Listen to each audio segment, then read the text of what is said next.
nafoore kulol Allah gonɗen haalde ha joni mbiɗen kulol Allah ɓuri moƴƴude e jooɓaari julɗo ko wiya yo yooɓo julɗo koko wiya yo yooɓo hunde to fayto ko laawol goɗɗungol ɗum woni noon Allah wi jooɓoɗe wata zawwadu fa inna gayra zati taqwa jooɓaari fof kulol Allah ɓuri moƴƴude kala ko neɗɗo no yooɓo so yooɓaki kulol Allah yo faam yooɓaki haydara jooɓaji fof no mbayi heewde ni so ndenndi Allah wi kulol Allah ɓuri moƴƴude e jooɓaari fof o haɗum nder suratu bagara wono wi wata zawwadu fa inna gayra zati taqwa eyyi jooɓoɗe kulol Allah jooɓoɗe o wi jooɓaari fof noon ɗi kanko Allah ɓuri moƴƴude kada yooɓo fof an juulɗo ko kulol Allah ndeke noon en kaali kulol Allah nafoore muɗum aduna e laakara ha hannde kulol Allah kalten mbiɗen kulol Allah kañum wonata sababu yurmede to Allah sa yiɗi Allah yurmoma kul Allah Allah yurmoma Allah wiye nder qur'ana e deftere mum teddunde suudu Hujurat kadi o wi innamal mu'minuna ikhwatun faslihu bayna akhawaykum wattaqullaha la'allakum turhamun ay tagwa ari e yurmede ari Allah wi onon gonginɓe Allah onon fof ko ikhwatun kono musidɓe onon mbay kono onon jiidu yumma e babani julɓe kamɓen fof yo pambay kono yimɓe jiidu yumma e babani Allah ɗon wi moƴƴine bayna akhawaykum moƴƴine hakkude musidagal mon ngal julɗo yo moƴƴinan julɗo bandum jiɗodira ɗum woni noon gooto fof sudda goɗɗo o takkodira e goɗɗo ayiba fof mo jiiɗa goɗɗo o cukda ɗum sabu ko julɗo ko bande way ko ɗon jiiɗi yumma e babane Allah gayi ɗum haali ɗum ha gasi wi defton hen no watta ɓulla kule Allah la'allakum ay turhamuna mbete on jurmi oɗon jaafe ndeke sa yiɗi Allah yurmoma yaafama tan hul Allah sa huuli Allah tan Allah yurmete yaafama ɗum ɗo joni ko julɓe mbiya kamen jiiɗi yumma e baaba kala yolde jiiɗa e goɗɗo o cukka ɓe mbiya kono maadini ɓalal ngala fof ara sudda ɓalal ɗum woni noon ayiba jiiɗa fof cudda way kono sudduɗa ko hoore ma ni jiɗodiron korsodiron kulon Allah Allah yurmo on ɗum woni hadis nela sal sama o wi gooto e mon gonɗinta mukk gooto e mon wiyetake ko gonɗinɗo Allah so wona yiɗani musidɗo mum ballum ko yiɗani hoore mum ko ndeke yen paam gooto e men wawata timmude limanagal muɗum juuluma wonta timmude a wonata juulɗo timmuɗo so wona jiɗanɗa bande juulɗo musidɗo ma juulɗo ko jiɗanɗa hoore ma ko e moƴƴereji gañana ɗum ko gañanɗa hoore ma ko e woroddeji ɗum woni l'islam ma iman ma hankkadi timmi ihsan ma timmi taw tan noon ko jiɗanɗa juulɗo bande ko wona ɗum jiɗanɗa hoore ma ko jiɗanɗa hoore ma e moƴƴere ko wona ɗum jiɗanɗa musidɗo ma juulɗo ko gañanɗa hoore ma e worodde ko wona ɗum gañanɗa musidɗo ma juulɗo ya paam aɗa hippo aɗa mabɓo kono haydara e gueɗe ma timmani saabu ko nel sallam haali ɗum wi gooto e mon la yumin ahadukum gooto e mon hiisetake gonɗinɗo so wona ɗum siforo e muɗum eyyi ɗum woni noon juulɗo fof foti ko yiɗande juulɗo bandum ko yiɗani hoore mum ko e moƴƴereji añana juulɗo bandum ko añani hoore mum ko e moƴƴereji ɗum woni hadis nel sallam noon wiiri Allah kadi aya moɗon noon wiiri ɗum woni Allah wi moƴƴine hakkude musidagal mon saabu ko ɗon jiiɗi yumma e babani kulon Allah on saaha Allah yurmo on yaafon so ɗum ɗo arani yurmede arata sa yi hande jayaji ɗi keewi tan hande no tiiɗi jiiya juulɗo jiɗanɗo juulɗo bandum ko yiɗani hoore mum ko no tiiɗi hande jiiya juulɗo gañanɗo hoore mum e worodde gañanɗo juulɗo bandum e worodde hono ko no añi nder hoore muɗum ni ala ko jiɗɗa e jaam ko a yiɗana ɗum juulɗo bande yaddañ on jaam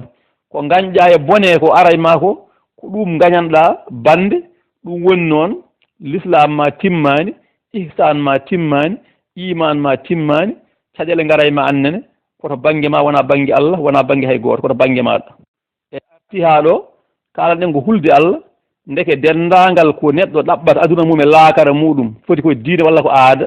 yen paam coktirgal muɗum ko kulol Allah dendagal kala ɗaɓɓa ɗum waɗi kalen kadi qur'ana o kulol Allah gasani ɗum en cutti tan seeɗa kono dendagal ko Allah to haali kulol Allah e nder qur'ana muɗum wodata ko sohla walla mbiyen haaju yeeso mum haaju noon ko arab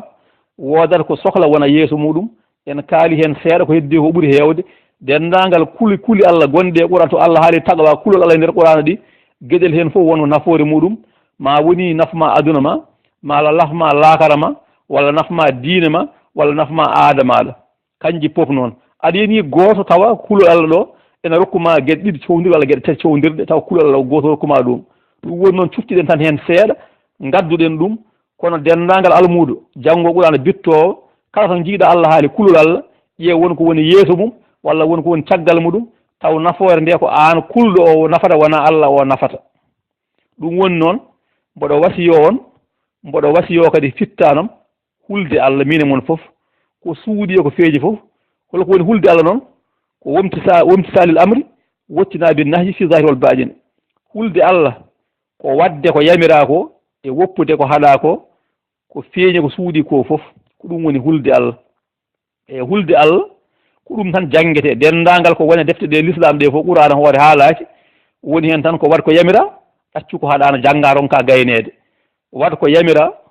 ɗaccu ko haɗa hulde Allah ne ko wadde ko yamira ko woppude ko haɗa ko suude ko feeñi ko ɗum woni hulde Allah yalla rokku en hulde Allah e ndeke eɗen keeɓa nafoore wonde hulde Allah nde e jaalana allahu mimman yastamiuna al-qawla fayattabiuna ahsanahu yalla rokku en hulde Allah e ko suude ko feeñi ko fof mbete eɗen keeɓa nafoore kulol Allah ko woni hen ko fof e jaalana allahu mimman yastamiuna al-qawla fayattabiuna ahsanahu yo Allah waɗe en nanoɓe konnguɗi labbo ko ɓuri moƴƴude ko ndewa e alkhadibu makum ibnukum telmisukum alpha mahmoudou ali diallo aten ko alpha mahmoudou ali diallo aten e mo dental pulago aten whatsapp aten e ɗowgol guinol ngol abou sambali ko kam haaldanno e moɗon ɗo henne e allahumma salli ala sayidina muhammadin alfatih lima uqliqa walkhatim lima sabaqa nasir lagi bilhaqi والهادي إلى صراطك المستقيم وعلى آله حق قدره ومقداره العظيم سبحان ربك رب العزة عما يصفون وسلام على المرسلين والحمد لله رب العالمين bandiraɓe yalla rokku en hawrude alkamisa garowo kadi e ƴeewen yewtere kadi yaadude e jamanu he e kadi mbaɗen hen e jimmi laɓoɗon ngol yewtere jiɗɗon mi addana on e laɓoɗon ngol yewtere jiɗɗon mi addana on e joguiɗo namdal fof kadi bisimilla mum en garti hen ha ɗo en caggal ɗum kala joguiɗo namdal mum ko fewte banggue diine l'islam ko fewte banggue dewal Allah bisimilla muɗum wallodire on jarama yalla rokku en walde jaam dental pulago aten whatsapp aten on calminama on juurama abou sambali ane de nagal wonɓe ɓoggu wonɓe ɓoggi heeɓe foof dow haales calminama e belal yaya anna yettama tinnama ko aɗa e darnema e whatsapp aten jarama li buso kanŋe toroɗɓe seydi li golle ma fof yallah yi anne seydi ba ñebba jarama e mamoudou ali diallo arte yewtere ha ɗo bisimilla joɗi namdal fof bisimilla yo addu namdal muɗum mboɗo faadi namde moɗon ko ngandumi hen komi jaaba komi anda hen komi wiyami anda salamu aleykum wa rahmatullahi taala wa barakatuh yen mbaale jam on jarama